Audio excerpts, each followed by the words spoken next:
गोरेगाव आणि मालाड स्थानकादरम्यान ब्लॉक असेल। आज रात्री 12:30 ते उद्या पहाटे 4:30 वाजेपर्यंत हा ब्लॉक असणार आहे। पश्चिम रेल्वेच्या 175 लोकल रद्द होणार आहेत।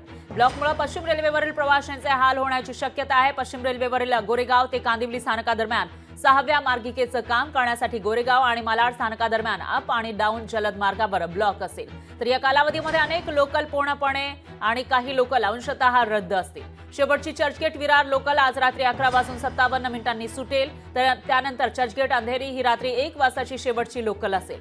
तर ब्लॉक कालावधीमध्ये जलद मार्गावरील लोकल चर्चगेट ते अंधेरी आणि विरार ते बोरिवली स्थानकादरम्यान चालवल्या जातील। तर अप आणि डाऊन मेल एक्सप्रेस अंदाजे 10 ते 20 मिनिटं उशिरा धावतील अशी माहिती समोर येते। वेस्टर्न रेल्वेवरून प्रवास करणाऱ्या मुंबईकरांसाठी अतिशय महत्त्वाची बातमी म्हणावी लागेल आणि त्याचबरोबर काही एक्सप्रेसच्या मेल एक्सप्रेसच्या वेळापत्रकामध्ये सुद्धा बदल होण्याची शक्यता आहे आणि उशिरा या मेल एक्सप्रेस धावण्याची शक्यता आहे। त्यामुळे ज्या लोकांना या मार्गावरून प्रवास करायचा आहे त्यांच्यासाठी अतिशय महत्त्वाची बातमी म्हणावी लागेल। विशेषतः वेस्टर्न मार्गावरून प्रवास करणाऱ्या मुंबईकरांसाठी सुद्धा महत्त्वाची बातमी, कारण गोरेगाव आणि मालाड स्थानकादरम्यान आज रात्री 12:30 ते उद्या पहाटे 4:30 वाजेपर्यंत ब्लॉक असणार आहे आणि शेवटची लोकल रात्री 11:30 असेल। त्याचबरोबर 1 वाजता एक लोकल असेल अशी माहिती समोर आली। या कालावधीमध्ये तब्बल 175 लोकल रद्द होणार आहेत।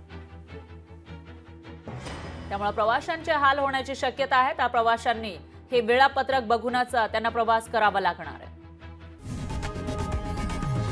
लोकशाही मराठी ऐका, पहा, जागरूक रहा।